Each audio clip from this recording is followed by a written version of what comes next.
que me hizo el favor de recomendarnos tu contacto. Agradecemos mucho. Damos la bienvenida también a quienes se están conectando ahora. Y Buenas. estamos ya en tiempo. Buenas noches. Le estamos dando la bienvenida a la magíster, la Moglia. No, ojalá. No estaría siendo magíster. No. Licenciada nomás, por el momento. A la licenciada Josefina Sí. La Moglia.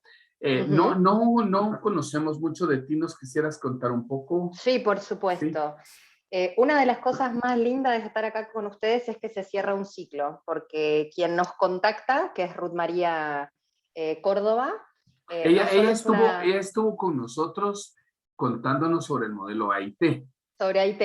Sí. Ok. Ruth María en el 2007-2008 estaba viviendo en Argentina y estaba haciendo un posgrado en el modelo gestáltico. Yo trabajaba en esa escuela gestáltica y fue por ella que yo empezaba a estudiar psicología en ese momento, porque mi primera carrera fue medicina, no psicología. Entonces, adentrada ya en el segundo o tercer año de medicina, decidí dejar la carrera y empezar psicología. Cuando empecé psicología conocí a Ruth, y fue por Ruth que yo escuché por primera vez sobre EMDR. Entonces, estar acá con ustedes es muy hermoso porque se cierra un circuito, y fue por Ruth además que conocí, tuve el honor de conocer Guatemala en el 2008, que fue una experiencia un poquito así, estuve solo 20 días. Y fue una experiencia absolutamente maravillosa. Volví muy enamorada de Guatemala, muy enamorada de la cultura, de la gente, y volví con el mote de la canche colocha, que me ha quedado. Al día de hoy para Ruth María sigo siendo la canche colocha. Así que para mí es un absoluto placer. Yo soy psicóloga clínica, terminé mi carrera en una universidad privada que se llama Universidad de Palermo. En la Universidad de Palermo en el 2011 tiene una especialización en psicología positiva, y en noviembre del 2011, con mi título en mano, decidí especializarme en MDR, y comencé la especialización en MDR en febrero del 2012. Así que para bien y para mal, es mi modelo madre. No sé hablarle mucho de otros modelos. Y luego de formarme como terapeuta de MDR, continué la carrera y me formé como supervisora y facilitadora, es decir, que yo superviso colegas que trabajan con este modelo, y además trabajo en los entrenamientos de MDR dando la parte práctica. Con lo cual estoy bastante metida en la secta, como le digo a las colegas y los colegas que se forman, y soy una enamorada total de este modelo. Hasta ahora atravesé a lo largo de mi formación por Gestalt, psiconeuroinmunendocrinología, técnicas basadas en DBT, técnicas basadas en terapia sistémica, terapias de energía, estoy formada en AIT también, en EFT, y la verdad es que EMDR es un modelo muy integrativo. Entonces, todos los aportes que se van sumando a mi caja de herramientas como terapeuta son todos válidos. A pesar de que MDR es un modelo muy estructurado, como buen modelo estadounidense, bien de que hay que seguir al pie de la letra y leer el guión, que muchas veces a las colegas o los colegas esto les resulta como medio restrictivo, sobre todo a quienes vienen de terapias parlantes, es decir, las terapias con las que se busca llegar a la cura o a la mejoría de los síntomas a través del habla. Este no es el caso de MDR. Si bien por supuesto es un modelo en el que hablamos, porque yo no podía trabajar con un modelo con el que no se habla, como se darán cuenta, no es la forma en la que llegamos a la parte de la mejoría o de la cura, de la remisión de los síntomas. Entonces, mi idea de hoy es presentarles un pantallazo general de qué significa estrés, cuál es la diferencia con el trauma, qué significa un diagnóstico de trastorno de estrés postraumático, o TEP, porque eso fue lo primero que investigó el MDR, Francine Shapiro, y recién ahí adentrarnos en las generalidades del modelo EMDR. Como yo les decía a César, no les puedo hacer llegar la presentación, que generalmente cuando son presentaciones mías yo les mando el PDF y no tengo ningún problema, pero la presentación que voy a usar hoy le pertenece a MDR Iberoamérica Argentina, no me pertenece a mí. Por eso es que lamentablemente no se las puedo facilitar. Sí pueden sacar foto a la pantalla, pueden tomar apuntes, me pueden hacer todas las preguntas que quieran y deseen, pero es por eso que no les paso la presentación, porque no me pertenece a mí, si no, sin ningún problema lo haría. Ustedes no sé si saben, pero EMDR es un modelo que tiene un montonazo de asociaciones regionales. De hecho, hay una asociación regional de EMDR por continente, al menos uno. Y existe EMDR Guatemala. Ustedes tienen una entrenadora, que es Ligia, no me acuerdo su apellido. Piedra Santa. Exacto. La conocí también cuando estuve en Guatemala. Ligia, por lo menos hasta ese momento, seguía entrenando en MDR. Tengo 2 gatos a falta de uno. Así que me van a ver sacándome gatos de encima. Si tienen aversión con los gatos, me avisan. Haré todo lo posible porque no vean colas atravesando la pantalla. Pero los gatos hacen lo que quieren, ¿verdad? Así que ustedes tienen la propia asociación de MDR en su país. Y existe en este momento también algo que se llama Alianza MDR Latinoamérica y Caribe. La página está en construcción porque es muy nueva la alianza. Hasta hace un tiempito atrás existía MDR Iberoamérica. MDR Iberoamérica se disolvió y hoy tenemos la alianza. Y después existe EMDRIA, que es MDR Institute of America, que es el estadounidense original. Pero son todas asociaciones independientes, es decir, no es que hay una por encima de las demás. Lo que sí existe en el mundo son asociaciones que somos más puristas en esto de la enseñanza lineal que dejó Francine Shapiro, y asociaciones nacionales que por ahí hacen algunas adaptaciones. En Argentina pertenecemos a estos que somos más puristas, más pesados, con que no le cambiamos ni una palabra, ni una coma, ni un punto, porque así se ha investigado que funciona. Así que mi idea de la presentación, más que tirarles data como una ametralladora, es que vayamos recorriendo en conjunto. Y si ustedes quieren abrir su micrófono, hacer una pregunta, hacer un aporte, me resulta mucho más valioso que corramos a llegar al final de la presentación. Si queda alguna duda, algún comentario, yo no tengo ningún problema en volver a acompañarles, que sigamos despejando, que me escriban al mail.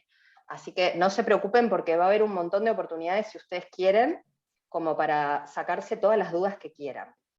Prefiero por ahí que vayamos adentrándonos en el tema y que ustedes vayan viendo qué les queda sonando, qué quieren preguntar, o aprovechar que tienen a alguien que más o menos del tema algo entiende, como para sacarse las dudas.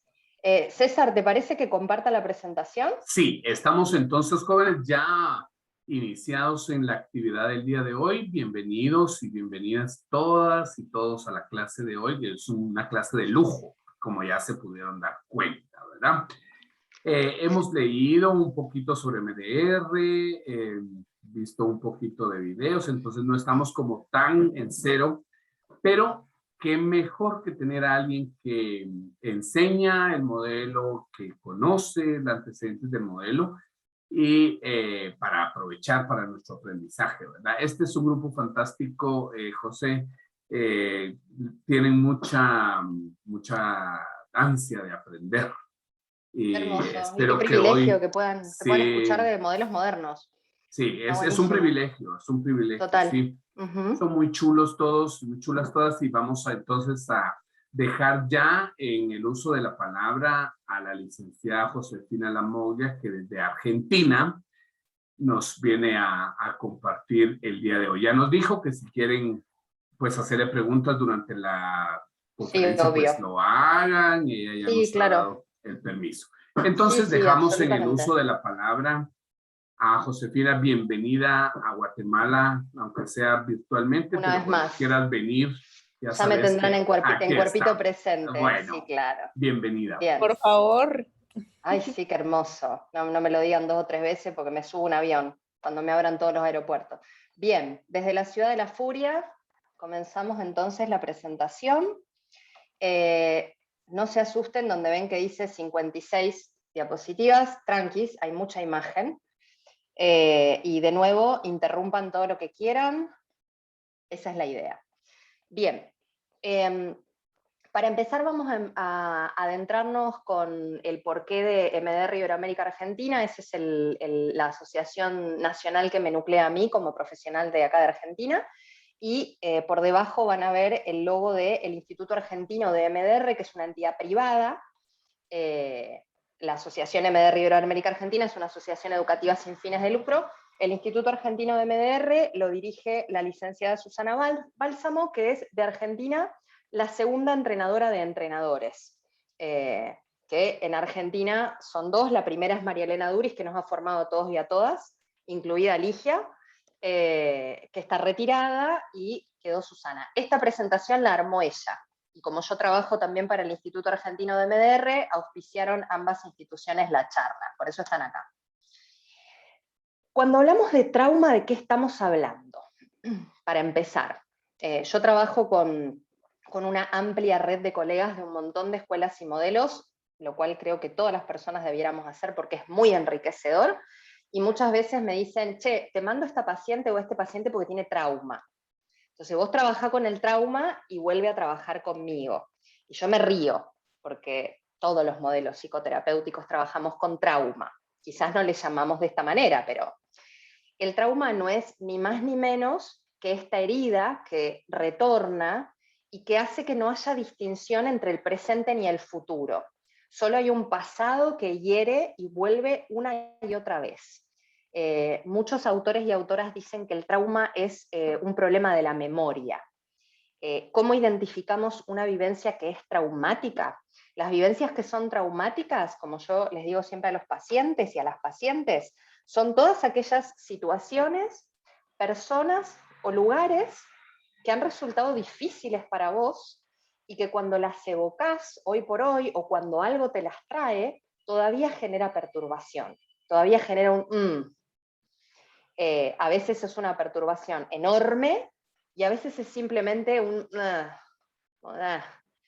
y es algo que por ahí ocurrió hace 2 años, hace 15 años, hace 20 años atrás, y todavía me sigue generando un algo feo. Bien, eso es trauma. Entonces, todas las personas estamos de acuerdo en que algunos eventos son potencialmente traumáticos. Lamentablemente en Latinoamérica de esto tenemos un montón. Esto no es patrimonio solo de Medio Oriente. Conflictos armados, catástrofes naturales, inundaciones, volcanes, terremotos, tornados, situaciones donde hay violencia, donde se reconoce riesgo de vida inminente, situaciones más sutiles, como por ejemplo el trauma quirúrgico. Para muchas personas esto es muy sorprendente, pero algunos estudios médicos que han sido invasivos, un diagnóstico, la experiencia del dentista puede resultar absolutamente traumático. El nacimiento de un hermano o una hermana, discusiones en el núcleo parental, ni hablar de negligencia, violencia, situaciones de abuso, mudanzas para muchas personas, situaciones de acoso escolar, de bullying. Gracias a Dios hace ya unos cuantos años que esto dejó de entenderse como cosas de niños y empezamos a entender el impacto que tiene en la salud general de las y los adolescentes, de las y los niños y de las personas adultas que lo han sufrido en su infancia o adolescencia. Y por supuesto, claro que sí, esta situación de potencial de trauma en curso, trauma proceso, que es la pandemia COVID-19. No hace falta que nadie nos explique que al día de hoy 237 millones de casos en el mundo y pérdidas humanas por encima de 4.8 millones han resultado una catástrofe, una situación, según la Organización Mundial de la Salud, de desastre. ¿Por qué de desastre? Por la interacción entre una situación de un factor riesgoso, que es el coronavirus, y una población vulnerable, que es básicamente somos la población mundial, y a la magnitud del impacto y a la velocidad que ha tenido, que al día de hoy sigue generando una absoluta desproporción entre los medios que se necesitan para superar esta situación y lo que hay disponible en las comunidades del mundo. Entonces, esto ni hablar, esto a la orden del día. Entonces, cada una de estas situaciones per se son estresores, es decir, son situaciones que nos obligan a funcionar como organismo de una manera diferente a la que veníamos funcionando en ese momento. Estos estresores pueden derivar en trauma y originar sintomatología persistente y profunda, pero el evento en sí mismo no alcanza para hablar de trauma. Que una persona haya atravesado o atraviese este tipo de situaciones no significa necesariamente que esto ha dejado una marca traumática. Entonces, para hablar de trauma tenemos que empezar hablando de estrés. Me imagino que ustedes ya a esta altura de la carrera se habrán aburrido de escuchar sobre estrés, se habrán hartado de escuchar sobre estrés. Cuando hablamos de estrés, hablamos de una respuesta corporal, orgánica, de una respuesta emocional, de una respuesta mental, hasta de una respuesta conductual y espiritual de una persona que busca adaptarse, que busca reajustar la forma de su funcionamiento para poder continuar respondiendo y funcionando a las demandas de la cotidianeidad. Eso es estrés. Todas las personas que vivimos en ciudades grandes, todas las personas que vivimos bajo determinadas circunstancias, Latinoamérica en general, creo que les diría, somos personas que conocemos perfectamente el sentido de la palabra estrés. Si viven en Argentina, ni les cuento, donde además de todo lo que ustedes ya conocen con respecto a Latinoamérica, tenemos shows de inflación, política, acá el que se aburre es porque quiere.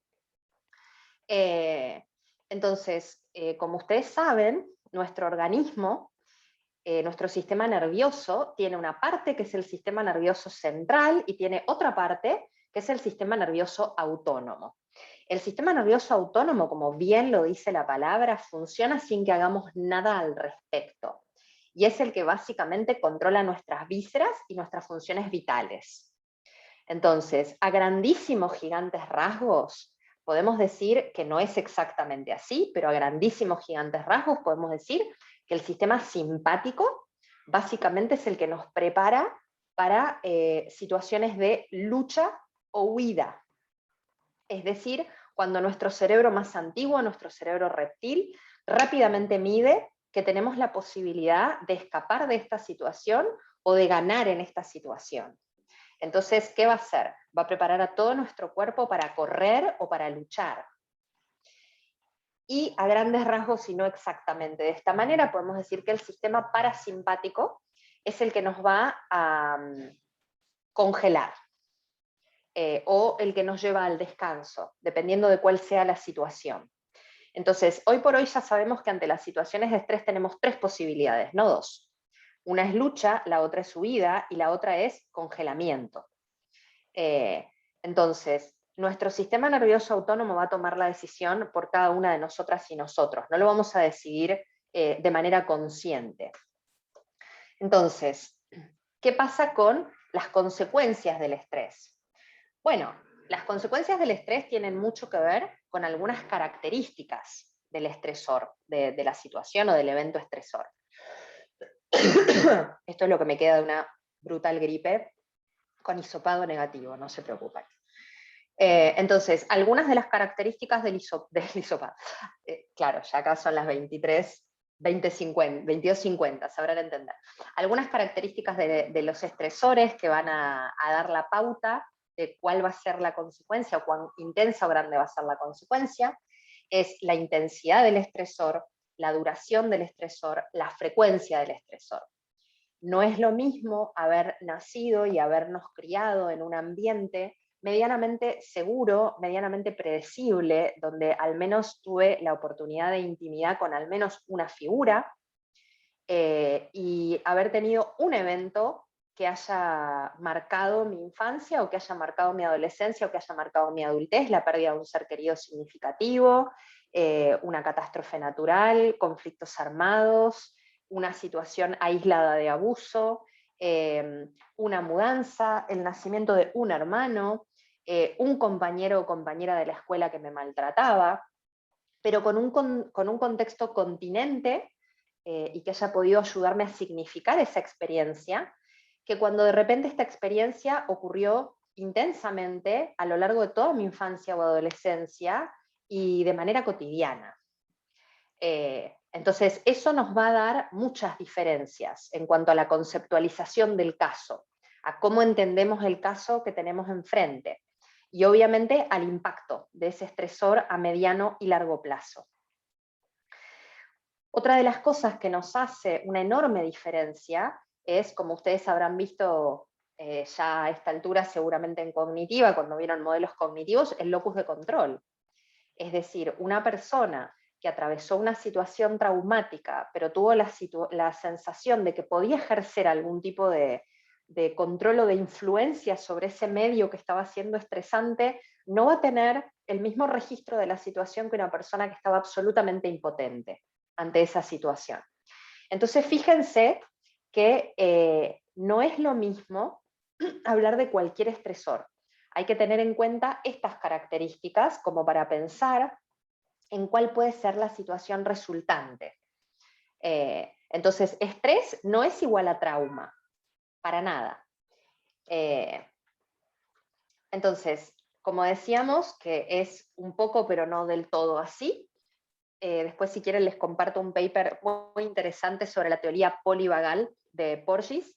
La teoría polivagal habla de un nervio que se llama nervio vago, es uno de los pares craneales, que pertenece al sistema nervioso autónomo parasimpático, es decir, el de la calma o del congelamiento. Y este buen hombre, que es un biólogo, descubrió estudiando... Él estaba estudiando algunas de las cuestiones que llevaban a la muerte súbita en neonatos humanos y descubrió que el nervio vago no era solamente parasimpático, no tenía una sola rama, sino que tenía una rama que era simpática y que además su rama parasimpática se dividía, y una de esas ramas tiene que ver con nuestra conducta de sociabilidad, con lo que necesitamos para apegarnos y para vincularnos con otros seres humanos, y otra de las ramas tiene que ver con la disociación. Es hermosa, es una teoría que abrió muchísimo campo de investigación y que ha aportado muchísimo a la clínica, para quienes trabajamos desde un modelo psicotraumatológico. Entonces, la activación simpática básicamente prepara el cuerpo para afrontar situaciones de peligro desde la conducta de lucha o de huida. Y diferentes autores hablan de estas dos nuevas categorías que tienen que ver con la parálisis o el desmayo, digamos, cuando nuestro sistema nos desconecta. ¿Vieron a veces cuando pasan los documentales de National Geographic y ven en la sabana africana la pobre gacela corriendo, tratando de escaparse de la leona, y la leona que en un salto la agarra del cogote, del pescuezo, y automáticamente la gacela hace esto como si se acabara de morir porque la mordieron? La gacela todavía no murió. Lo que ocurrió es que su organismo entendió que ya no hay salida, y entonces le dio un bombazo de opioides y la ayudó a despegarse de la percepción de esta situación para que tenga el menor sufrimiento posible. Nuestro cuerpo es así de sabio, así de maravilloso. Entonces, eso es una conducta absolutamente disociativa. Es decir, nuestro organismo baja la persiana y no hay nada que hacer. Como si nos apagaran la luz. Estoy yendo rapidísimo. Yo soy una acelerada natural. Por favor, avísenme si necesitan que baje. Entonces, como decíamos, el estrés es una respuesta que per se es adaptativa. No podemos hablar de patología cuando hablamos de estrés. Vamos a tener que la patología que viene de la mano del estrés aparece cuando este estado de funcionamiento por fuera de mi basal, de mi estado cómodo, se mantiene en el tiempo. Es decir, no es lo mismo tener un estado de lo que en Argentina llamamos muy finamente el cagazo preexamen o la cagadera preexamen, toda esta reacción gastroenterológica que nos aparece cuando por ahí estamos en situación de nervios, que de repente por ahí tenemos cólicos intestinales, sentimos la panza revuelta, por ahí tenemos ganas de vomitar, tenemos mucho sudor, la boca se nos seca, se nos dilatan las pupilas. Es decir, aparece un síndrome de estrés agudo, nos aumentan las palpitaciones, la frecuencia cardíaca también se eleva, porque nuestro cerebro está entendiendo que estamos ante una situación de peligro y nuestro sistema hormonal, inmunológico y nervioso está funcionando al ritmo que le dicta el cortisol, que no es ni más ni menos que el protagonista, la vedette de las reacciones de estrés. Entonces, a una persona que está por rendir un examen o que está en una situación de estrés, le medimos el cortisol y el cortisol va a aparecer mucho más arriba de lo que debiera, porque está en una reacción de estrés agudo. Las reacciones de estrés agudo duran hasta 3 días, son cortitas. ¿Vieron esas situaciones en las que de repente les entró todo el material del examen y no saben cómo en ese tiempo récord? Eso es adrenalina, es un efecto de la adrenalina. Me fui. Pero cuando eso se sostiene a lo largo del tiempo, genera una respuesta que es paradojal. Cuando yo estoy mucho tiempo bajo estrés, que es lo que nos pasa a la mayoría de las personas en algún momento de la vida, más viviendo en Latinoamérica, si nos miden el cortisol, nos lo van a encontrar por debajo de lo que debiera estar. Ni por debajo ni por encima del nivel normal es bueno para nuestro sistema psico, neuro, inmuno, endocrinológico. Nuestro sistema psicológico, mental, emocional, nuestro sistema nervioso en general, nuestro sistema hormonal y nuestro sistema de defensas inmunológicas no responde bien al estrés. Y aparecen un montón de patologías de la era moderna, que ustedes conocerán de memoria. Las contracturas crónicas, los problemas para dormir, los problemas de atención, los problemas de concentración, las disfunciones sexuales, las disfunciones reproductivas, los trastornos de conducta alimentaria, los trastornos de consumo problemático. Es decir, todas estas cosas que se gatillan ante situaciones de desregulación. Entonces, ¿qué es un trauma? Básicamente, un trauma es una herida invisible. Es decir, es la ocurrencia de eventos adversos, estresores, que en determinado tiempo no ha podido ser digerido por nuestro sistema interno. Y cuando hablo de sistema interno me refiero a pensamientos, emociones, sensaciones corporales. A eso me refiero cuando hablo de sistema interno. Entonces, ¿qué es lo que nos lleva a hablar de trauma? Vamos a necesitar primero un acontecimiento potencialmente traumático. En el DSM, en el Manual de Diagnóstico y Estadística de Salud Mental, habla de trauma como aquellos acontecimientos que implican una seria amenaza, la percepción de una seria amenaza para la vida propia, la integridad o la de nuestras personas significativas.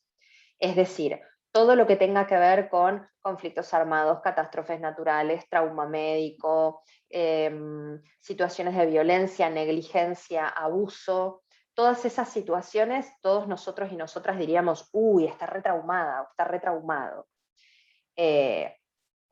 Pero también existen, y acá me estoy adelantando, otra categoría de trauma, que es así extraída por Francine Shapiro, que es la que desde MDR llamamos trauma con T pequeña, con T minúscula, que son situaciones que no necesariamente la persona percibe como peligrosas para su integridad o la de sus seres significativos, pero que sí quiebran la forma en la que entendía el mundo, y sí hacen mella en su seguridad. Como por ejemplo el nacimiento de una hermana o un hermano, mudanzas, situaciones de acoso escolar, alguna figura que haya sido significativa y que haya humillado, situaciones de rupturas dolorosas, y muchas veces las profesionales y los profesionales y el público general cometen el error de pensar que los traumas con T pequeña son menos incisivos, o son menos dañinos, o son menos dolorosos. Y yo siempre les digo, ¿qué pesa más? ¿1 kilo de piedras o 1 kilo de plumas? Quizás necesitamos más plumas para llegar al kilo que piedras, pero ambas hacen 1 kilo. Entonces, necesitamos sí o sí un acontecimiento potencialmente traumático. Cuando el impacto de este acontecimiento potencialmente traumático desestructura y desorganiza el equilibrio y la funcionalidad de la persona, Entonces ahí, sostenido en el tiempo, puede considerarse traumática. Los traumas traen de la mano reacciones emocionales intensas, y los recuerdos no logran integrarse en un relato que sea coherente o que sea, valga la redundancia, histórico. La persona que habla de una situación traumática la relata como si estuviese ocurriendo ahora. Así esto haya ocurrido hace 20 años atrás.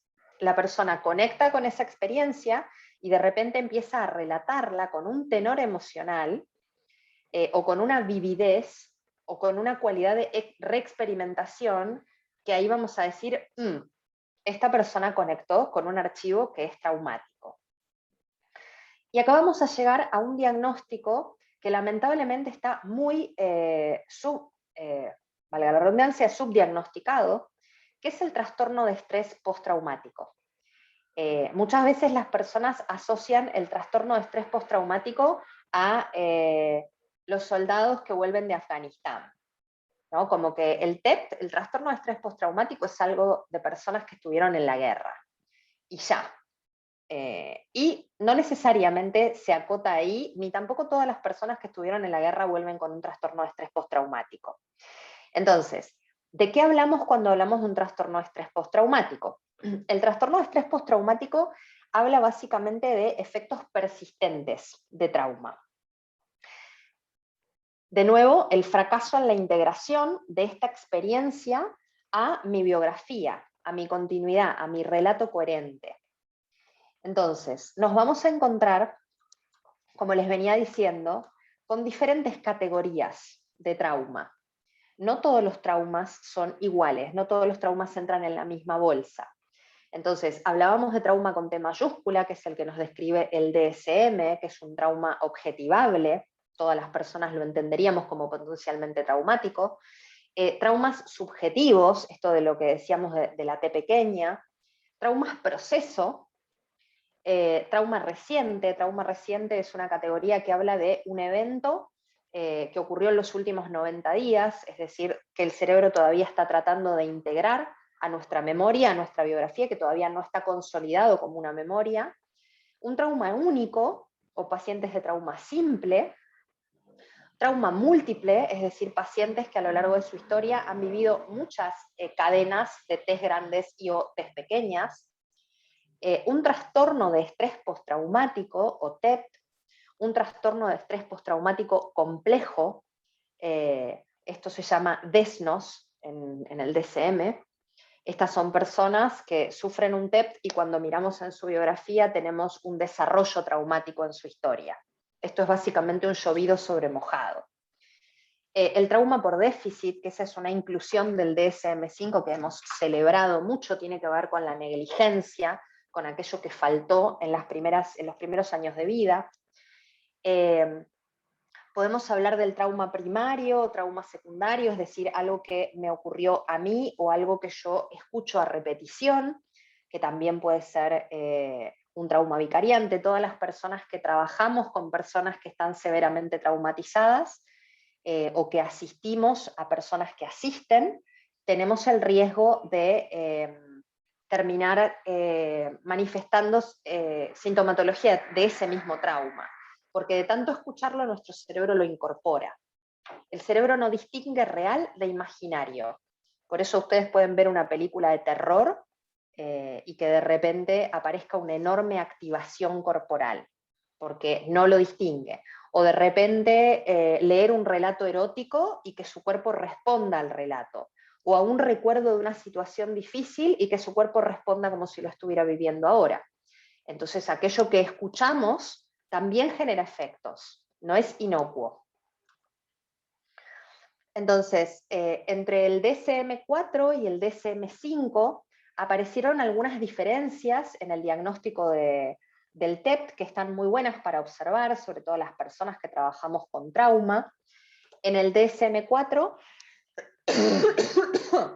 aparecía en la categoría de trastornos de ansiedad.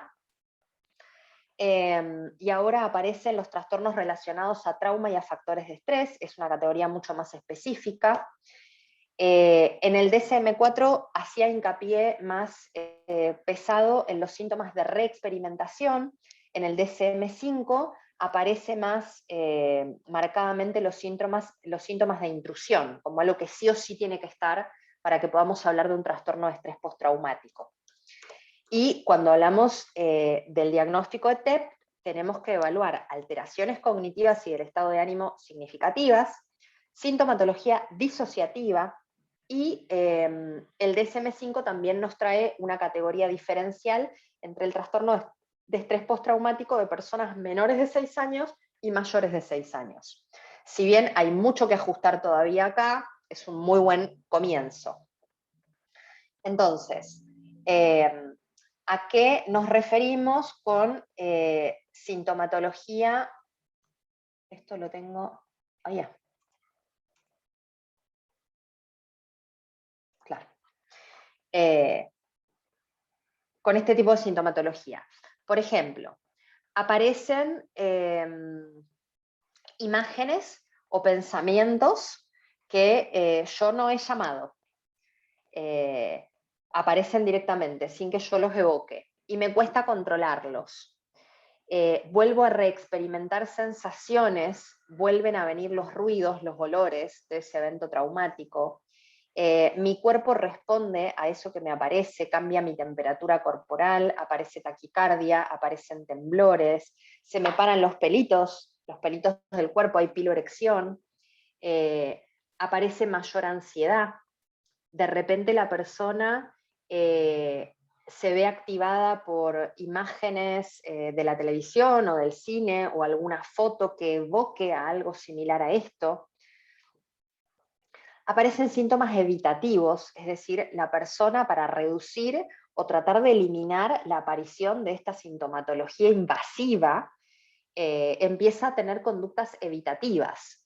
Puede no salir de su casa, es decir, desarrollar una conducta agorafóbica. Puede empezar a cambiar algunas rutinas que no le son, cambios que no son para nada funcionales para evitar determinados puntos que le traen estos recuerdos. De repente aparece cierto aplastamiento que muchas veces se confunde con desinterés o con depresión. De repente la persona deja de hacer cosas que hacía, deja de escuchar las noticias, no mira la tele porque no quiere evocar el asalto, evita conversaciones o temas que encuentre relacionados con esto e inevitablemente termina aislándose socialmente. De estos síntomas tiene que haber por lo menos 3 para hablar de TEP. También va a haber un cambio significativo en lo cognitivo y en el estado de ánimo. Vamos a notar que esta persona de repente empieza a percibir el mundo como peligroso, lo cual antes no le ocurría. Puede empezar a desconfiar de todo y de todo el mundo. Puede tener cierta dificultad para recordar un aspecto importante del suceso o de hecho todo el evento. Puede no recordarlo sin que haya habido traumatismo de cráneo. Puede haber una percepción totalmente distorsionada del evento. Cuando lo evoca aparece mucho miedo, también aparece generalmente culpa y un estado negativo que es muy intenso y que es persistente. Todo esto lleva, por supuesto, a una disminución muy llamativa del interés de la persona. Entonces, fíjense cómo son todos síntomas que se confunden con un montonazo de cuadros. Entonces, son personas que vienen con etiquetas diagnósticas diversas. No, es que esta persona tiene un trastorno generalizado de ansiedad. Esta persona está atravesando un episodio depresivo mayor. Esta persona tiene anedonia, esta persona tiene un enlentecimiento cognitivo, incluso motor, esta persona está teniendo conductas fóbicas. Todo este diagnóstico junto, si tachamos los casilleros, se llama TEP. Vamos a encontrar además que la persona se sobresalta ante determinados estímulos que para otras personas son neutros, que esta persona tiene mucha dificultad para concentrarse, que de repente tiene arranques que son absolutamente difíciles de encontrarles un porqué, una raíz de ira. tiene dificultades para dormir y está terriblemente irritable. Es decir, nos vamos a encontrar con personas a las que denominamos hiperactivadas, es decir, con todas las alarmas prendidas, en un estado de hiperalerta, no en una alerta normal, esperable. Son personas que no pueden apagar las alarmas del cerebro, las tienen prendidas todo el tiempo. Entonces, en el trastorno de estrés postraumático, o TEP, nos vamos a encontrar con una incapacidad de la persona para integrar la realidad con lo que sufrió.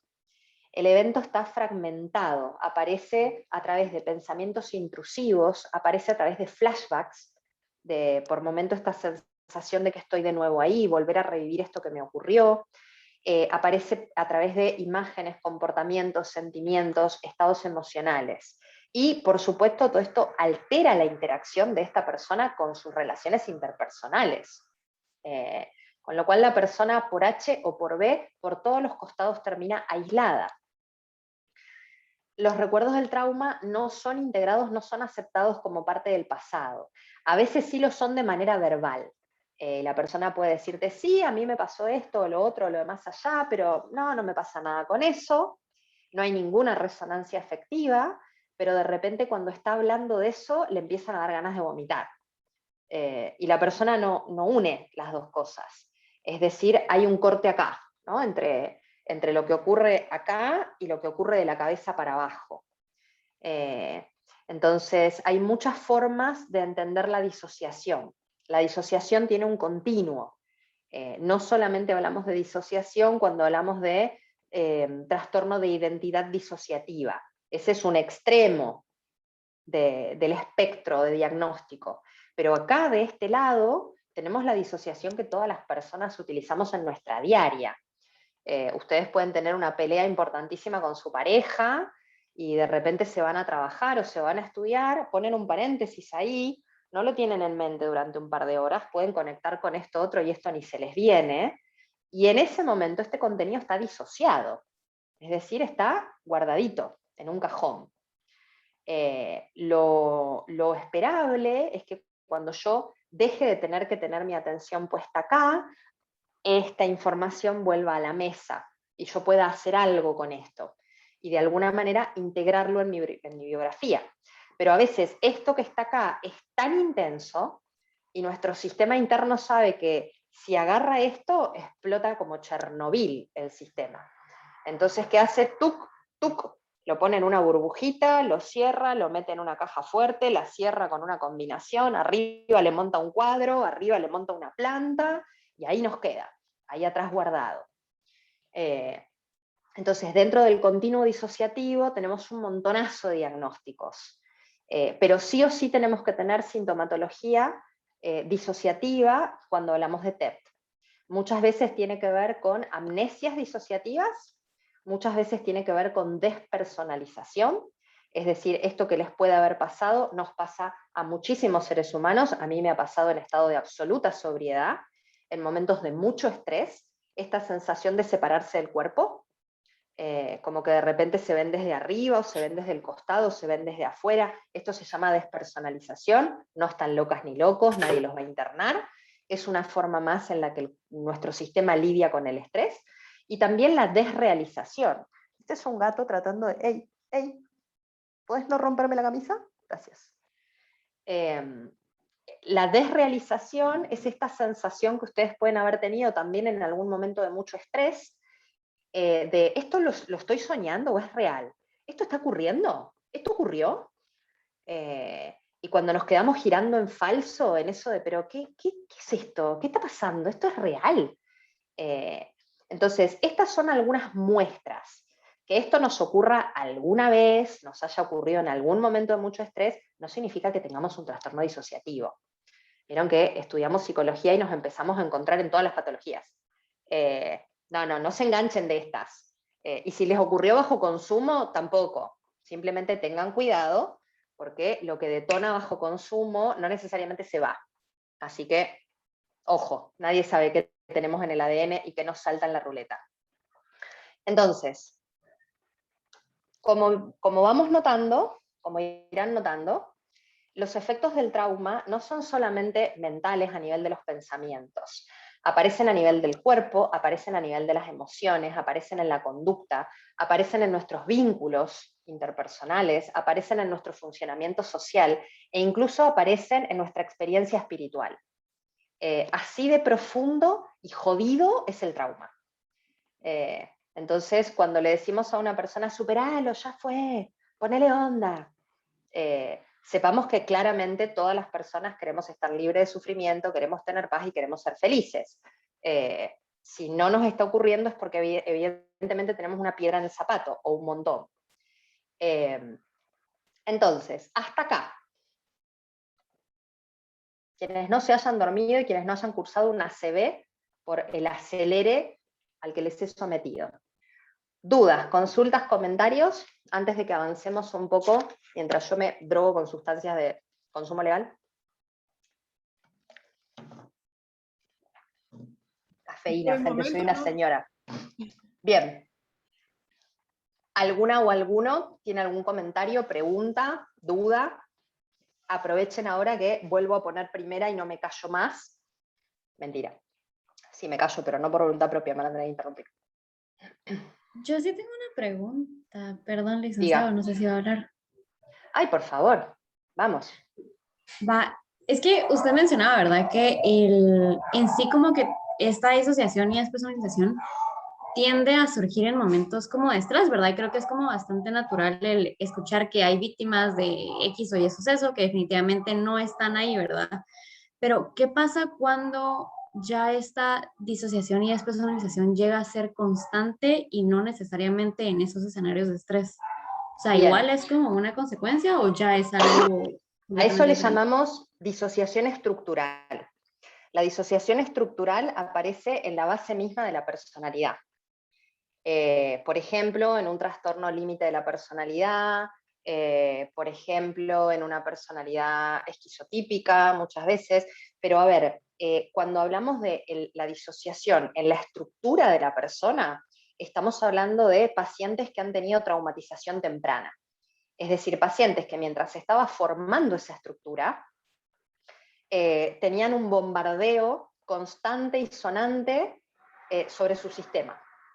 Por ejemplo, personas que se han criado en un contexto de violencia, donde ese cerebro que debiera desarrollarse hacia la conexión con otros seres humanos, tiene que dar vuelta a las prioridades y desarrollarse hacia el autocuidado, es decir, hacia defenderse o huir.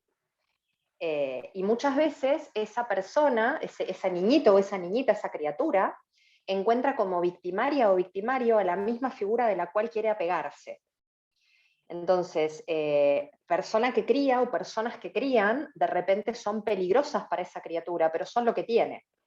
Y los seres humanos necesitamos apegarnos para desarrollarnos. Entonces, el cerebro de esa criatura aprende a separar a mamá buena de mamá mala, a papá bueno de papá malo, a la abuela buena de la abuela mala. Entonces ustedes van a escuchar muchas veces, y esto es muy, muy común en víctimas de abuso, de negligencia, de violencia, que te dicen, mi abuela abusaba de mí, y después la odio, me arruinó la vida, y después te dice, mi abuela me quería un montón y me cocinaba cosas ricas. Era la persona que más me quería en la casa, ¿no? Y te lo dice con la misma intensidad. Entonces, una de las cosas que le enseñamos a estas personas es que no tienen que elegir. Pueden vincularse con esas dos partes de información. Eventualmente, cuando trabajamos desde MDR con el trauma y cuando hay abuso, es lo último que trabajamos en el plan de tratamiento de esa persona, porque el abuso es como una mancha de tinta, ¿vieron? Tiene como coletazos en todas las áreas de funcionamiento de la persona, y cuando ha ocurrido a más temprana edad, la terapia está conformada por neurociencia que trabajamos en reprogramar, perdón, lo que pasa es que ADD.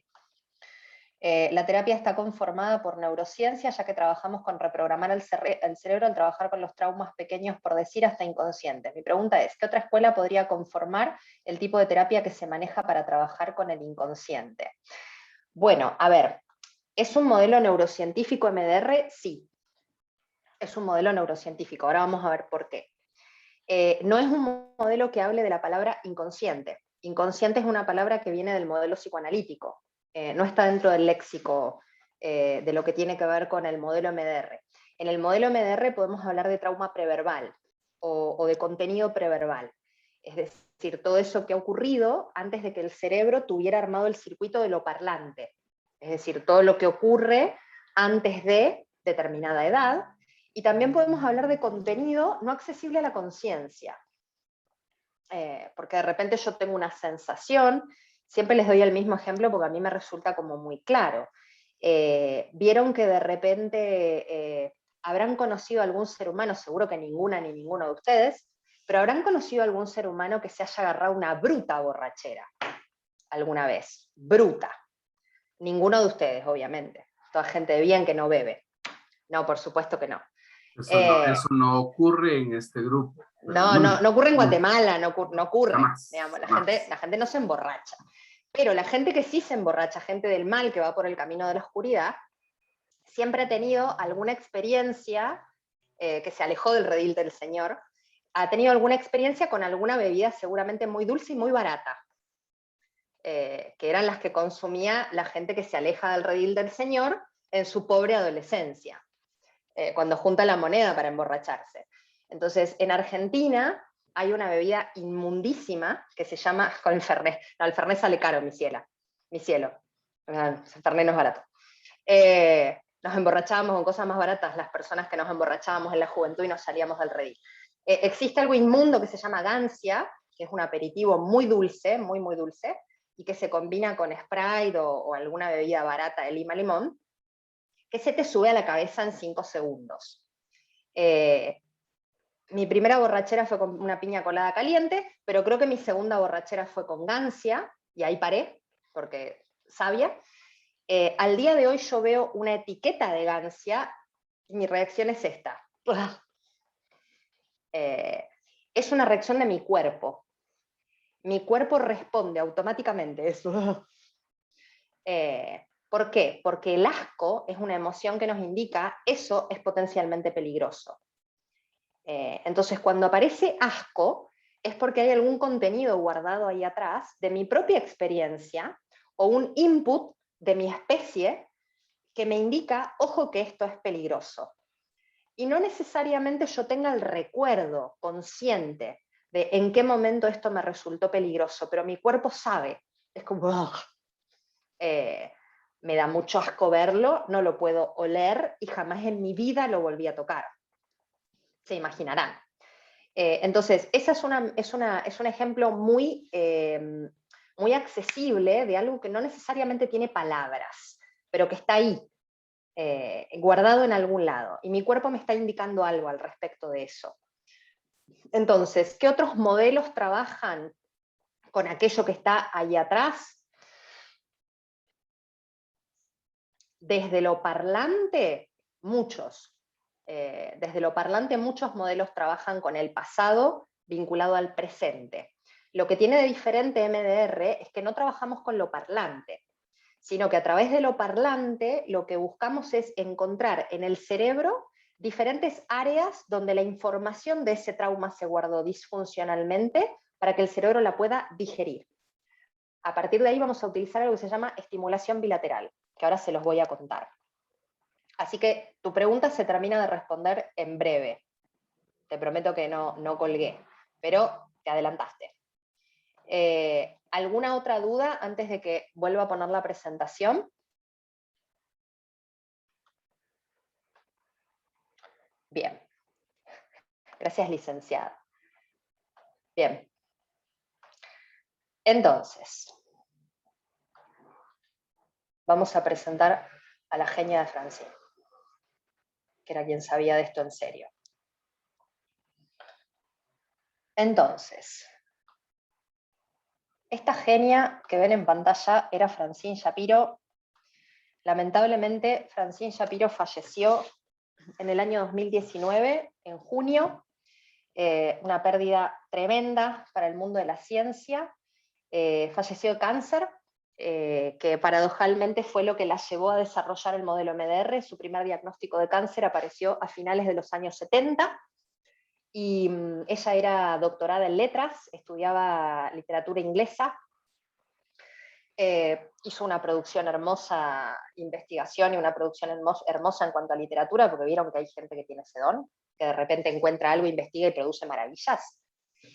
Bueno, esta mujer era una de esas, con una humildad, además era una mujer humilde, y esta mujer a finales de los 70 tuvo su primer diagnóstico de cáncer. Entonces, lo que ella cuenta en uno de sus libros, que me parece que es ese, sí, es este, de hecho, ese los puse. En este libro ella cuenta que recibido su primer diagnóstico de cáncer, ella estaba caminando por Central Park, ella era neoyorquina, y mientras caminaba por Central Park, descubrió que naturalmente sus ojos iban de un lado al otro del camino, mientras ella iba tratando de pensar o de masticar aquello que le acababan de comunicar, y que al cabo de un rato de esta caminata ella se sentía un poco mejor. La mayoría de nosotros y nosotras hubiésemos dicho, mira, y hubiésemos continuado con la vida. Esta mujer se metió a investigar qué correlación había entre este movimiento ocular de un lado hacia el otro y el descenso de su malestar.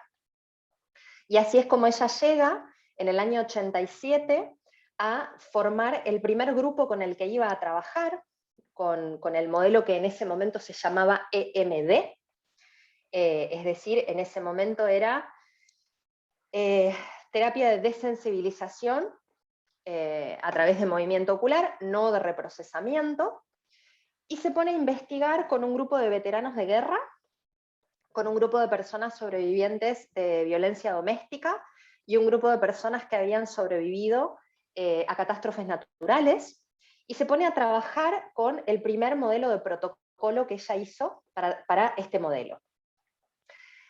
De esa primera investigación con MDR y diagnóstico de trastorno de estrés postraumático aparece la primera publicación, en 1989. A partir de ahí lo que ocurrió fue una locura. Todo lo que se ha investigado y producido es un delirio. Y cómo esta mujer logró en muy pocos años que esta terapia fuera reconocida por todas las asociaciones de salud y de salud mental más importantes del mundo, como un modelo recomendado para el tratamiento de TEP, de la mano de la terapia cognitiva conductual, del TCC. La Organización Mundial de la Salud recomienda MDR o TCC para trabajar con trastorno de estrés postraumático. Y tengan en cuenta que TCC viene de los 50. Esta mujer empezó a investigar en el 87. El desarrollo que esta mujer hizo fue tsunámico, directamente. Y en 1990 aparece el primer paper sobre la estimulación bilateral. La estimulación bilateral es algo que ocurre naturalmente en nuestro cerebro. Vieron que el sueño tiene diferentes etapas, el proceso de sueño, y que hay una etapa dentro del proceso de sueño que llamamos etapa de sueño REM, por sus siglas en inglés de Rapid Eye Movements, o sueño MOR, de movimientos oculares rápidos. Entonces, si ustedes observan a una persona dormir, van a ver que en cierto momento se le mueven los ojitos. Cuando las personas están durmiendo y están en ese estadio y las colocamos adentro de un resonador magnético, lo que vamos a ver es que hay una terrible actividad eléctrica entre el hemisferio derecho y el hemisferio izquierdo del cerebro. Parece ser que ese es el momento en el que nuestro cerebro organiza la información del día. La clasifica, decide con qué se queda y decide qué descarta. Por eso es que antes de un examen las abuelitas les van a decir, por favor hija, por favor hijo, dormí. El cerebro, la cabeza no funciona si vas a rendir sin dormir. Esto es neurocientífico. Ustedes tienen que dormir por lo menos 5 horas para darle la posibilidad al cerebro de empezar a organizar la información. Lo ideal son 7, entre 7 y 8, pero con 5 para zafar estamos bien. Entonces, en esa etapa de sueño, que es la etapa de sueño REM, es cuando nuestro cerebro parece que digiere. No sé si vieron la película Intensamente, la de Pixar. Si no la vieron, se las recomiendo. No podés, Luis, no haber visto Intensamente, no te lo permito. Vas a buscar intensamente y la vas a ver, porque es una joya esa película. Tiene 5 años de preproducción neurocientífica. Es una nerdeada hermosa. Y una de las cosas que muestra es cómo el cerebro de esa preadolescente, cuando sueña, cuando duerme, se activan un montón de mecanismos que ayudan a que ella pueda organizar la información. Y muchas veces el cerebro arma un espectáculo que es la actividad onírica, para lograr que la persona siga durmiendo mientras todo esto ocurre. Y ese nivel de atención se mantenga entretenido. Entonces, lo primero que Francine Shapiro descubrió fue la estimulación bilateral ocular. Después investigó la táctil, y a lo último aparecieron los efectos de la auditiva. Son siempre movimientos alternados. La auditiva es la probada como menos eficaz y menos eficiente, no en población latina. Yo les diría que en población latina es distinto, pero generalmente recomendamos primordialmente la ocular, porque es la probada como más eficaz y más efectiva. Entonces, ¿qué es MDR?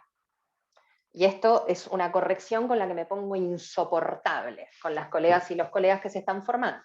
Es un modelo, no es una técnica. Cuando te dicen, ay, yo vengo buscando una... No, no es una técnica. ¿Cuál es la principal diferencia? La principal diferencia es que hay un paradigma atrás de el por qué estamos haciendo lo que estamos haciendo. Y el paradigma que armó Francine Shapiro, sobre el cual investigó hasta el cansancio, hasta que falleció, es el sistema de procesamiento de la información a estados adaptativos, que a partir de ahora lo van a leer y me lo van a escuchar como SPIA. El SPIA es el sistema de procesamiento de la información a estados adaptativos, que significa ni más ni menos que así como nuestro organismo está preparado para digerir el alimento, y así como está preparado para autosanarse de algunas heridas leves, nuestro organismo está preparado para autosanarse emocionalmente. Lo que tenemos que hacer es ayudar a nuestro sistema a procesar esa información que por pesada o intensa no pudo ser digerida. Entonces, lo que hacemos trabajando con EMDR es localizar esa información que no ha podido ser digerida y ayudar al cerebro a que la digiera. Entonces, es un abordaje psicoterapéutico creado por Francine Shapiro, que tiene principios teóricos propios, no es una terapia de tercera ola, no viene de la cognitiva, no. Es un modelo integrativo que toma factores de un montonazo de modelos. Vieron que todos los modelos son refritos de, o sea, cosas muy, muy nuevas, así como terriblemente nuevas, es medio difícil de encontrar, nadie inventa la pólvora. Pero se le ha dado una vuelta de rosca muy distinta, por eso es una terapia no parlante. Tiene procedimientos avalados científicamente desde 1989, trabajamos con un protocolo, con un guión, seguimos el guión al pie de la letra, no inventamos nada, seguimos el guión. Y además existe el protocolo estándar, que es el protocolo que enseñamos en el primer nivel del entrenamiento en MDR, y también existen protocolos específicos, diseñados para trabajar con población específica, como por ejemplo, hay adaptaciones del protocolo estándar para trabajar con niños y personas adolescentes, niños, niñas y adolescentes. Hay un protocolo específico para trabajar con grupos. No es lo mismo trabajar de a una persona que trabajar con grupos. Hay protocolos específicos para trabajar con fobias, con duelo, con trastornos somatomorfos. Hay protocolos específicos para trabajar con el trauma reciente. Pero son todas adaptaciones de un mismo protocolo que es el estándar. Entonces, ¿por qué se hizo tan importante? ¿Por qué fue un boom tan gigante? Y se estableció en la comunidad científica de una manera tan pesada. Básicamente porque el 3.6% de la población mundial en algún momento tuvo un trastorno de estrés postraumático. Así es gigante, es la cifra. Y por eso es que se ha investigado muchísimo desde el tratamiento cognitivo-conductual, desde TCC y desde MDR, para el tratamiento de esta afección tanto en personas adultas como en niñeces y adolescencias. Entonces, ¿qué tiene de específico el trauma para EMDR? Francine Shapiro definió que trauma es toda experiencia de la persona que bloqueó el sistema de procesamiento de la información a estados adaptativos. Es decir, este bloqueo hace que la información no pueda ser digerida por nuestro sistema y de todas formas se almacene, pero se almacena de una manera disfuncional, como si fuese un quiste. Entonces, que se almacene de manera disfuncional hace que esta experiencia de la persona, esta experiencia traumática, no pueda ser correctamente integrada al resto de las redes de memoria de esa persona. Y nuestro cerebro es compulsivo al momento de almacenar y linkear. Entonces guarda y linkea, guarda y linkea, guarda y linkea, guarda y linkea, guarda y linkea, guarda y linkea, todo el tiempo. Entonces, cuando guarda información que está desadaptativamente almacenada, esto genera síntomas. Básico como eso. Entonces, las personas traen un motivo de consulta, que siempre decimos que es la punta del iceberg.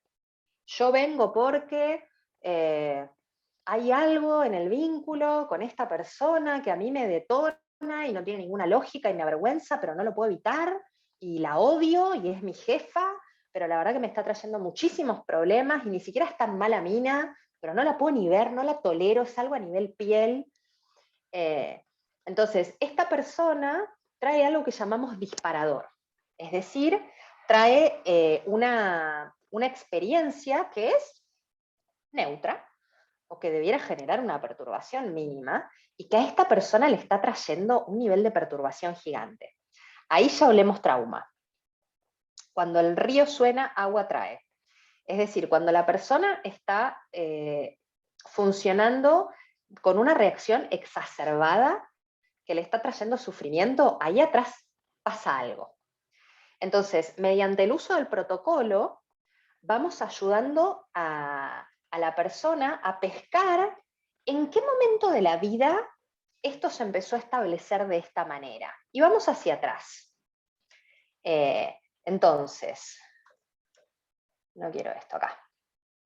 Tenemos una experiencia adversa, una experiencia perturbadora o traumática, que se guarda con los siguientes componentes. Cada memoria tiene lo que en MDR le decimos ICES. Tiene una imagen sensorial, un input sensorial, a veces es visual, pero a veces no. A veces es un olor, o un sonido, o un sabor en la boca. Tiene un pensamiento guardado ahí, soy un imbécil, debí haberlo detenido, yo no grité, soy cobarde. Siempre son cogniciones que son irreales, o sea, son absolutamente irreales. Una emoción que viene agarrada a esto puede ser vergüenza, puede ser ira, puede ser terror, puede ser, ya dije vergüenza, puede ser tristeza, y viene de sensaciones, viene cargado de sensaciones corporales. Entonces, con EMDR vamos a buscar estos componentes de cada una de estas memorias que hicieron que esta persona tenga hoy esta sintomatología, es decir, nos vamos a concentrar en descubrir el resto del iceberg, y vamos a trabajar con cada una de esas experiencias que están anudadas entre sí como si fuesen un collar de perlas. El ICES, es decir, este conjunto de la imagen, la cognición, la emoción y la sensación, es con lo que vamos a trabajar. Entonces, cuando hablamos de trauma, hablamos de una persona que está reexperimentando una experiencia antigua como si la estuviese viviendo hoy. Esa persona te cuenta esa experiencia y de repente vuelve a sentir las mismas sensaciones, las mismas emociones, le aparece el olor, le aparece la voz de esa persona, le aparece la sensación del golpe en la cabeza, le aparece el ruido. Cuando vamos haciendo doble clic a esta carpeta, que se llama el accidente que tuve con la bicicleta a los 15, yo le hago doble clic a esa carpeta y me empiezan a aparecer tipo pop-ups.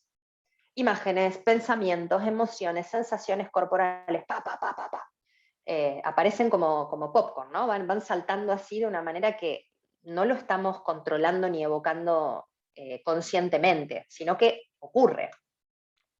Entonces, MDR es utilizado para resolver este material perturbador que deriva de eventos traumáticos, y también lo utilizamos como una forma para potenciar estados saludables, estados positivos. Desde este modelo trabajamos con la misma relevancia con lo que llamamos redes de memoria adaptativas, que son todas esas situaciones, personas o lugares que han sido saludables para esta persona y que le hicieron ser quien es. Todas las personas que llegan a consulta tienen por lo menos una parte pequeña saludable, si no, no llegan a consulta. Entonces, para poder trabajar con lo difícil, para poder trabajar con lo traumático, tenemos que tener bien presente y fortalecido esto otro, que es toda la parte de recursos saludables de la persona. Porque cuando vayamos a reprocesar, vamos a hacer esto. Vamos a hilar, vamos a hilvanar la parte saludable de la persona con el evento difícil. Entonces, esto se va a volver parte de la biografía. Siempre le decimos a la persona que no buscamos que olvide, porque muchas veces las personas tienen miedo de olvidar.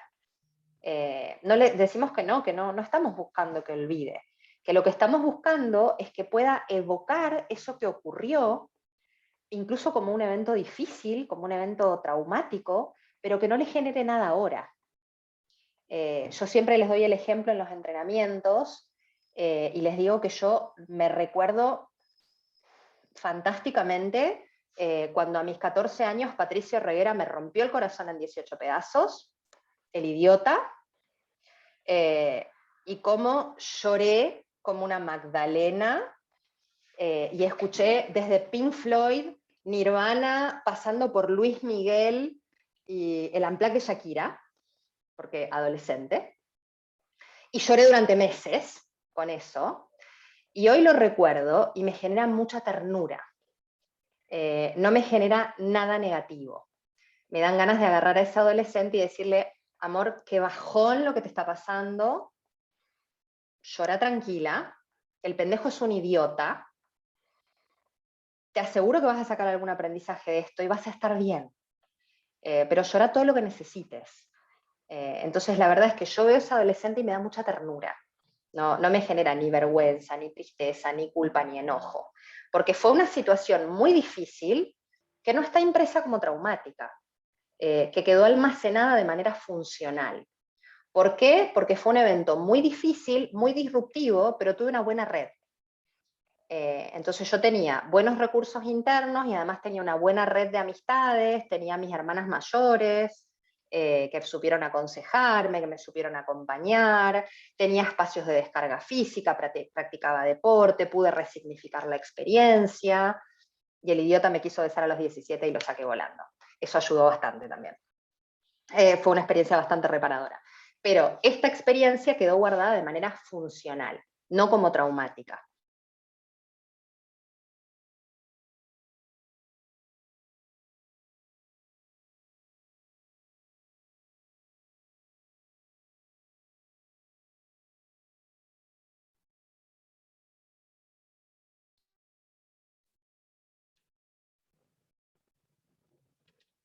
A ver, denme un minuto. Se te había ido el audio.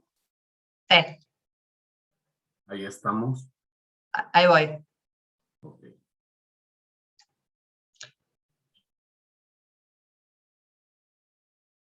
Ahí estoy. Esto es cuando los gatitos te tiran el auricular al piso. Ahí está. Ahí va, bien. Entonces, esta es la diferencia entre una experiencia procesada y guardada de manera adaptativa y una memoria que está guardada de manera disfuncional. Entonces, el mecanismo de procesamiento de MDR está configurado fisiológicamente, a nivel orgánico, para llevar las memorias a un nivel adaptativo. Lo único que necesita nuestro cerebro es el contexto adecuado, que podamos catalizar ese proceso, porque tarde o temprano lo puede hacer, pero necesita que se lo facilitemos. Es una especie de digestivo el que estamos dándole, para que pueda hacerlo de una manera más rápida y más integrativa. Entonces, como les decía, así como nuestro organismo tiene la capacidad de autosanarse, nuestro sistema psíquico también tiene la capacidad de autosanarse. Y lo que hacemos es acompañarla.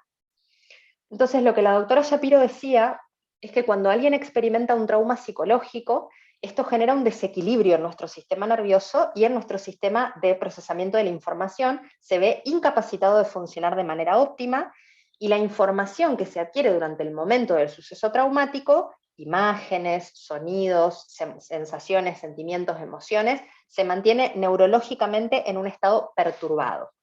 Y esto es lo que obstaculiza el proceso de autosanación, con respuestas desadaptativas. Entonces, lo que hacemos con MDR es retirar el obstáculo del procesamiento, es sacar la piedra del camino, para que este sistema de procesamiento de la información adaptativa siga el curso y lleve la información hasta un estado resolutivo e integrativo. Este estado resolutivo lo vamos a ver en todos los niveles, en el de los inputs sensoriales, las emociones, las cogniciones, los sentimientos. Esto es el proceso que hace que la persona después pueda conectar con esa experiencia desde un lugar de crecimiento postraumático. Es muy hermoso de acompañar y es absolutamente maravilloso de observar. Entonces, lo que ocurre con MDR es que cuando el estresor abruma la capacidad que el cerebro tiene para autorregularse, la información del evento va a quedar guardada. Y esto es lo que genera síntomas. Y lo que hace MDR es permitir que esta información se descongele y siga su curso. Entonces, lo que tenemos en MDR es un modelo de 8 fases y 3 vertientes. 8 fases y 3 vertientes se refiere a, trabajamos con el pasado, con el presente y con el futuro. Es decir, con lo que ocurrió, con lo que hoy me detona y con lo que quiero lograr a futuro. Es el único modelo que trabaja con las 3 vertientes. Ustedes van a ver que hay muchos modelos que trabajan desde el presente al futuro, o desde el pasado al presente, o desde el presente al pasado, o solo con el presente, o poniendo en primer lugar el deseo a futuro y en segundo lugar el presente, pero no se mete con el pasado. Y por eso yo les decía que en mi humilde recorrido académico siempre me quedo con MDR, porque me parece que es el más abarcativo de los que yo he conocido hasta ahora. Integrado con AIT es precioso. Hay mucho trabajo de MDR integrado con terapias transpersonales. Espectacular. Yo me formé con Ruth en AIT y muchas veces integro ambos modelos. Entonces, como resultado vamos a tener el alivio de los síntomas, la disminución del padecimiento, porque esta memoria deja de ser una memoria que esté activamente perturbando, mejora la autoestima de la persona, la sintomatología corporal mejora muchísimo, remite, la mayoría de las veces remite, y además los disparadores, esos eventos, personas o situaciones del presente ya no generan las reacciones que generaban. Hay otra capacidad de maniobra en la diaria. Y nos desbloquea el nivel de un futuro. Cuando la persona está severamente traumatizada, no hay posibilidad de pensar en el futuro. Está todo el tiempo conectado con lo que ocurrió y con lo difícil que resulta el presente con eso que ocurrió. Entonces, a partir del 2012, la Organización Mundial de la Salud reconoció y recomendó MDR también en lo grupal. Esto fue más novedoso aún y lo amplió a la población infantil y adolescente. Hasta ese momento solo lo recomendaba a la población adulta, que era lo más investigado. Entonces, bueno, esto ya. Como les decía, si hay algo que nos permite esta pandemia de mierda que estamos viviendo hace 1 año y medio, es tener un acceso mucho más fluido y maravilloso a las comunidades científicas del mundo. O sea, hoy podemos escuchar a gente grosa de diferentes áreas de conocimiento en el living de nuestra casa. Esto es maravilloso. Entonces, como les decía, EMDR Guatemala forma parte de la Alianza Latinoamericana y Caribe de EMDR. Yo pertenezco a EMDR Iberoamérica Argentina y además trabajo en el Instituto Argentino de EMDR. En el Instituto Argentino de EMDR van a ver que, bueno, este año ya no queda mucho, porque ya casi que cerrado, pero hay varios cursos que son para personas que están estudiando el grado. porque el posgrado en MDR recién pueden hacerlo titulados o tituladas como psicólogos o psicólogas, o lo que la legislación de cada país habilite para trabajar en salud mental. En Argentina tenés que ser psicólogo o psicóloga, o médico o médica, de cualquier especialidad, como para poder formarte en MDR y trabajar en salud mental, pero esto depende de la legislación de cada país. Entonces, hasta acá. Dudas. Anoten mi mail, porque si les queda alguna duda en el tintero y no se animan o no les surge ahora, la pueden plantear por mail si quieren. Es mi apellido, lamoglia.josefina@gmail.com. Así que anoten, si les puedo ser útil en algo, no duden. Bien, les he aturdido el cerebro con mi acelere de las 23:51. Yo soy una señora, hasta ahora estoy tirada viendo serie o leyendo novelita idiota. Así que sepan que esto ha sido casi que mágico. ¿Dudas, preguntas, comentarios de la maratón? A ver, ¿quién quiere preguntar? Melanie, ¿tiene una pregunta? ¿No? ¿Escrita? A ver, Astrid. Sí, yo tengo una pregunta. En la lectura, pues que el licenciado nos proporcionó, pues la lectura mencionaba esto de la fase 5, ¿verdad? Que es básicamente ya pasar estas cogniciones negativas a cogniciones positivas. Entonces mi pregunta es, ¿qué estrategia? Porque es que la verdad es que esa parte sí no me quedó muy clara. Solo sé que ahí se cambia, pero no directamente cómo. Bien, ustedes van a tener 8 fases. La primera fase se llama toma de historia. Fases 1 y 2 las hacemos desde todos los modelos psicoterapéuticos. No es específico de MDR. Es decir, es forjar un vínculo terapéutico y empezar a armar el rompecabezas de la historia de esta persona. Todo lo que le ha ocurrido, sus heridas y las cosas que le han hecho ser quien es, las cosas saludables. Y obviamente el armado del rapport, del vínculo terapéutico. La fase 2, que tampoco es específica de MDR, le llamamos fase de preparación, que es cuando nos concentramos en la parte de la red adaptativa, toda la parte saludable de la persona. Y acá nos tomamos el tiempo que nos tengamos que tomar, no corremos. Con los pacientes severamente traumatizados, la fase 2 generalmente es amplia, porque son pacientes que tienen muy poquitos recursos de autoestabilización, muy poco acceso y tolerancia al afecto positivo. La fase 3 y la 4 son fases siamesas. Son fases que no voy a hacer la 3, sino voy a hacer la 4. La fase 3 se llama fase de evaluación, que ahí es cuando encontramos de cada blanco le llamamos a los eventos perturbadores que están guardados disfuncionalmente, de cada blanco del plan de tratamiento de esta persona, vamos a buscar el ICES. El input sensorial, que la persona recuerda como la peor parte de eso hoy, lo que piensa en negativo sobre sí mismo o sí misma cuando piensa en eso, soy cobarde, lo que le gustaría poder pensar de sí mismo como persona, soy valiente, ahí tenemos la cognición positiva que después vamos a usar en la fase 5. La emoción que le viene cuando conecta con eso, cuánto le perturba, qué sensación ubica en el cuerpo, y con todo eso nos metemos a la fase 4, que es la fase donde empezamos a utilizar la estimulación bilateral. Entonces, fase 4, 5 y 6 utilizamos estimulación bilateral. En esas 3 fases. MDR no se reduce a la estimulación bilateral. Muchas veces los pacientes te dicen, ¿cuándo hacemos lo de los ojitos? ¿O cuándo hacemos MDR? Y yo les digo, venimos haciendo MDR desde la primera entrevista telefónica. MDR no es solamente hacer lo de los ojitos. Entonces, la fase 4 se llama fase de reprocesamiento, que es cuando buscamos bajar la perturbación a 0. En una escala de 0 a 10, buscamos bajar la perturbación a 0 o a un 1 ecológico, cuando las personas a veces necesitan quedarse con un restito de perturbación porque les funciona para algo. Cuando el nivel de perturbación bajó a 0 o está en un 1 ecológico, voy a pasar a la fase 5, que es la fase de instalación de una creencia positiva.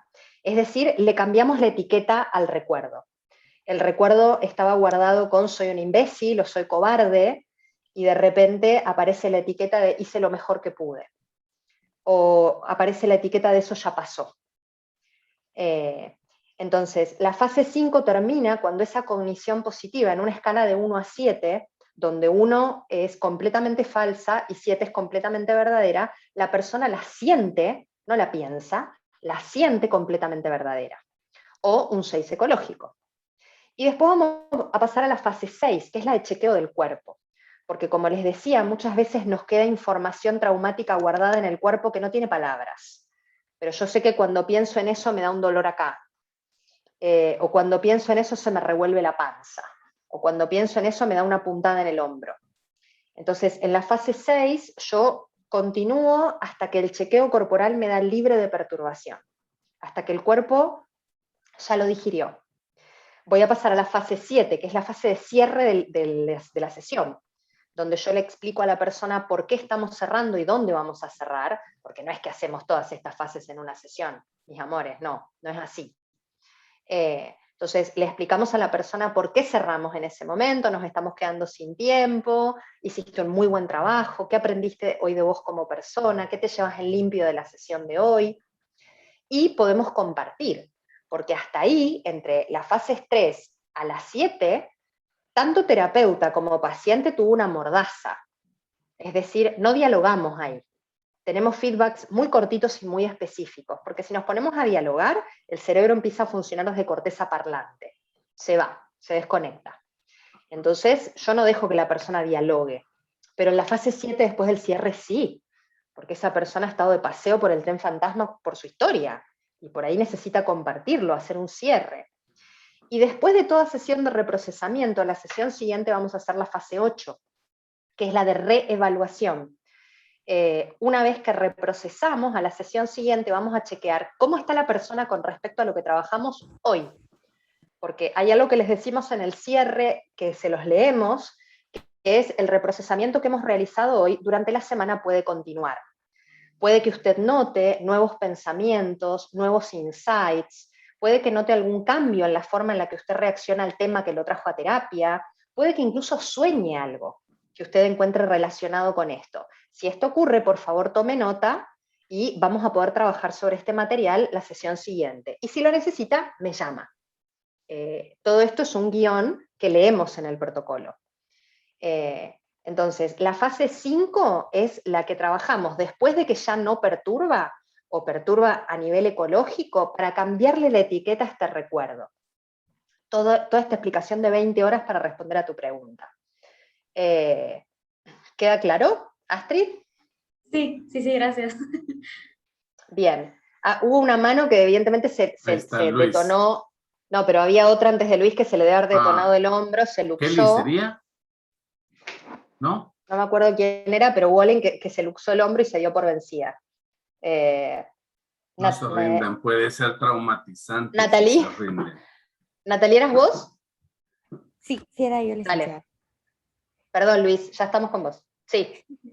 Pues primero que nada agradecerle, creo que... Natalie, démosle si quiere primero la palabra a Luis y después cerramos con eso. Pero estaba ella primero, fue la que se luxó. Ah, ok. Gracias. Dale. Sí, mi pregunta es si el MDR ya se puede estudiar como un posgrado, como un tipo de maestría, especialización después de la licenciatura. ¿Cuánto es el tiempo para capacitarse? Mira, es una especialización, o sea, es el trabajo en un modelo psicoterapéutico, como cualquier modelo psicoterapéutico, por lo menos en Argentina, tienen que estar titulados como profesionales de salud mental. ¿Cuánto tiempo lleva? El formato de los entrenamientos es bastante acotado, con lo cual la gente dice, sí, me meto en esto que es fácil, porque los entrenamientos son viernes, sábado, domingo, de 9 a 18 o de 9 a 19, parte 1. ¿Esto qué significa? Que hay una parte teórica por la mañana y una parte práctica vivencial a la tarde, donde todas las personas trabajan como terapeuta y como paciente, los 3 días. Entre esa parte 1 y esa parte 2, cada colega tiene que empezar a trabajar con por lo menos un paciente, y entre parte 1 y parte 2, en Argentina hacemos 3 supervisiones, esto varía en cada país y cada entrenador y entrenadora lo adapta. En algunos países hacen una sola supervisión, como por ejemplo en Chile, yo facilito los entrenamientos chilenos también. Chile sigue el formato mexicano, que hacen una supervisión entre parte 1 y parte 2, En Argentina hacemos 3 supervisiones. Parte 2 nos enseña a trabajar con pacientes de trauma complejo, y eso es viernes, sábado, domingo, nuevamente, de 9 a 19, terminan con el cerebro quemado, pero les prometo que decanta. Y en Argentina terminan la formación cuando concluyen el tratamiento con ese paciente. 3 supervisiones más. Es decir, es una formación que lleva alrededor de 8 meses, un año. Lo que pasa es que engaña, esto de, viernes, sábado, domingo, vamos. Parece que es algo cortito, pero la realidad es que entre entrenamiento y entrenamiento tienen un montonazo que estudiar, y en cada supervisión, antes de pasar a la parte 2, hay un examen, que es para corroborar que vayan cumpliendo los requisitos mínimos para pasar al siguiente nivel. Pero sí se hace como posgrado, es decir, una vez que ustedes terminaron su formación de grado en la profesión que a ustedes les habilite en Guatemala a trabajar con salud mental. Sí, Pi. Luis, Luis, tenés que ver Intensamente, es todo lo que te digo. Ya se comprometió.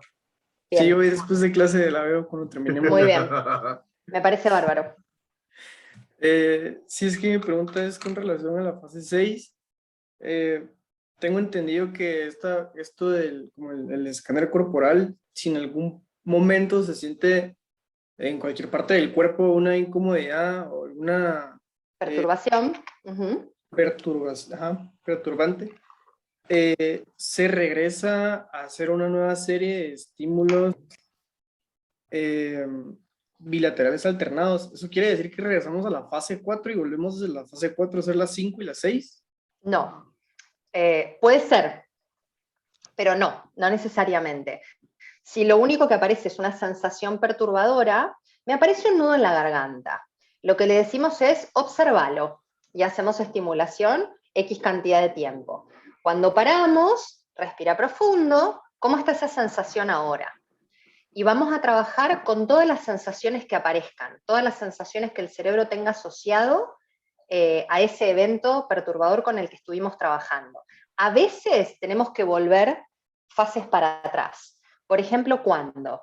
Por ejemplo, si yo estoy trabajando en la fase 6 y de repente la persona te dice, lo que pasa es que esto ya me había pasado antes. Yo de repente estoy trabajando cuando se cayó de la bicicleta a los 15 y tuvieron que operarle la rodilla y sintió muchísima vulnerabilidad y muchísima vergüenza y la creencia soy un imbécil. Y de repente la persona te dice, pero la primera vez que yo me sentí un imbécil fue cuando el chico que me buleaba en la escuela apareció un recuerdo que llamamos recuerdo alimentador, es decir, un recuerdo que no estaba originalmente en nuestro plan de tratamiento, pero que es anterior a lo que estamos trabajando, y que entendemos que si no resolvemos eso primero, esto probablemente no remita. Entonces mi primera estrategia va a ser volver a la fase 4.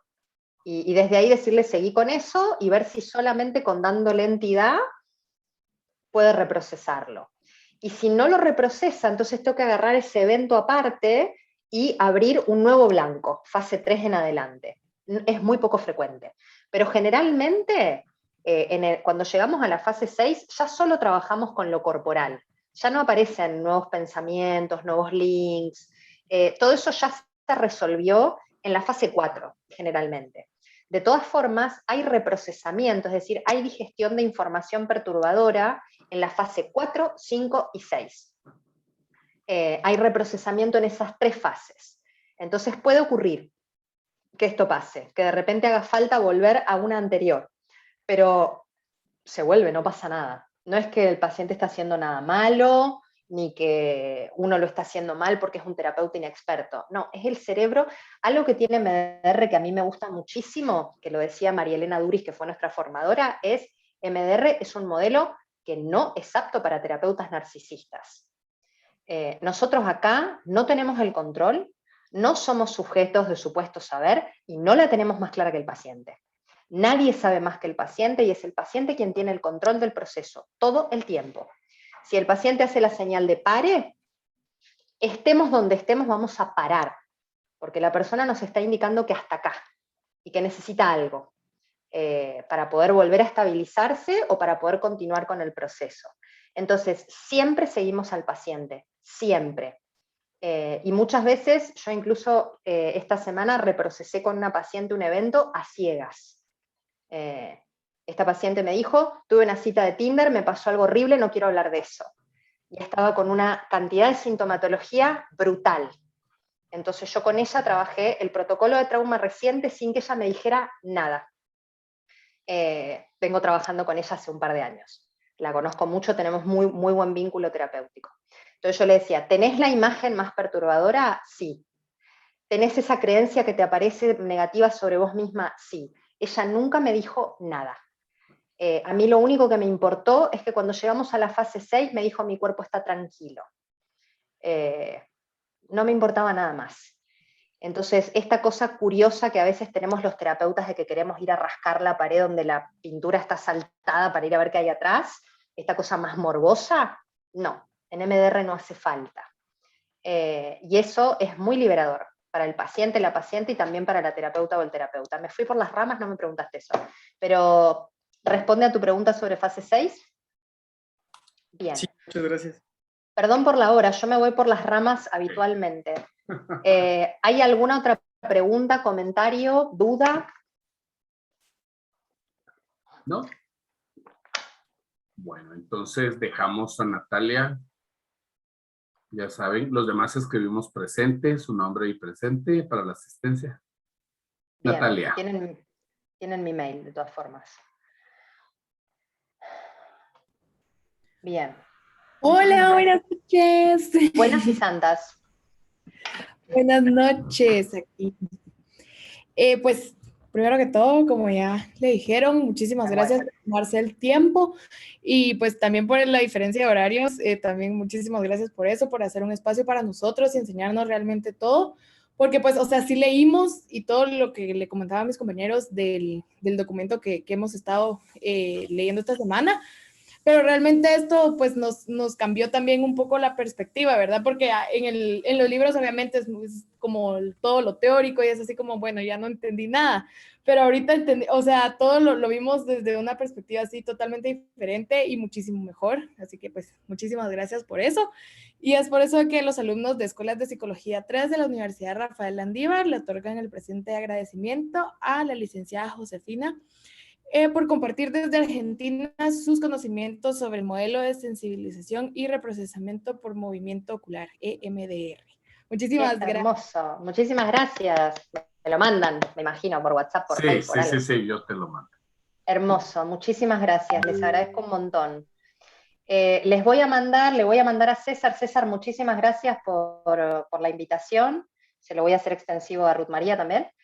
Te voy a mandar un libro que no lo consiguieron por mí, porque la piratería es algo muy feo, ilegal y muy oscuro, de gente que se desvía del reír del Señor, pero que se consiguió en la internet profunda, un libro que se llama El cuerpo lleva la cuenta. Te lo voy a mandar, es un libro que tengo en PDF, que es de lectura para público general. El autor de este libraco se llama Bessel van der Kolk, que es uno de los popes en disociación. Este hombre es una bestia.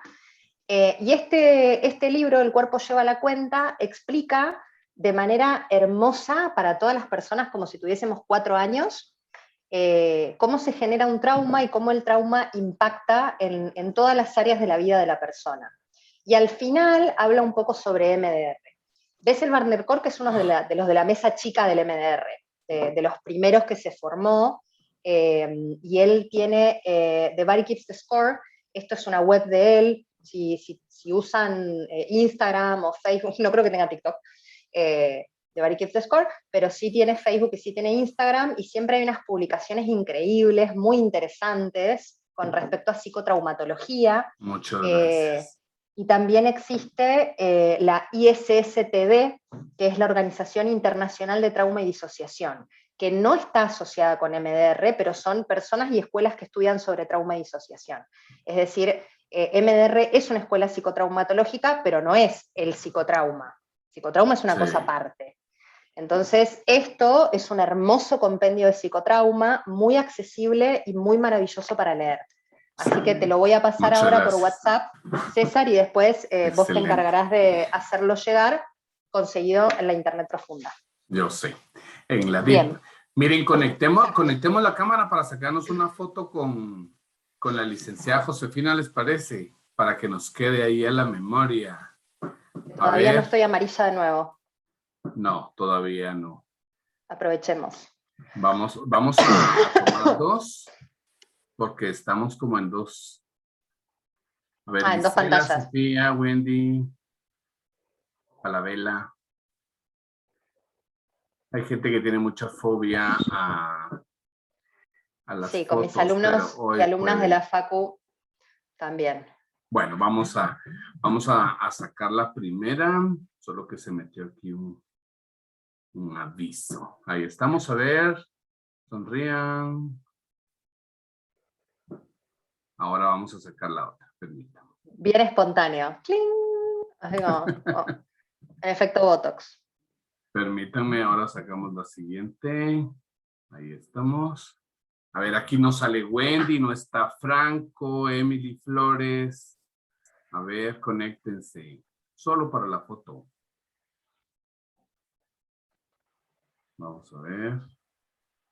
Permítanme. Y ahí está el aviso. Voy. Vamos, sonrían. Foto.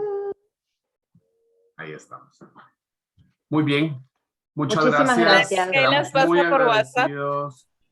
Quedamos Después muy las pasan. agradecidos, Josefina. Y un Muchísimas gran gracias. gusto. Cualquier Que cosa, descanses. tienen mi mail.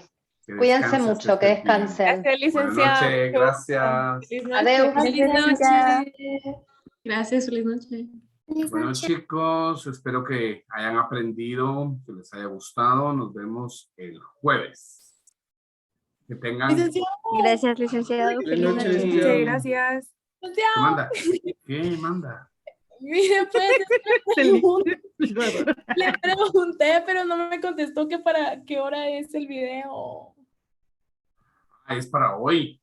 Pero tienen Sí, que pero mandar para el qué link. hora, porque si es para ahorita, miren, no se lo mandamos. Como es el link que me tienen que mandar por WhatsApp, entonces puede, cuando lo tengan, me lo mandan. Va. Gracias, La otra semana. Natalia, por el diploma. Vio tan chula usted, siempre tan colaboradora. No, ya sabe, licenciado. Buenas Pero qué bueno noches, que jóvenes. para después. Noche. Que estén bien, buenas noches.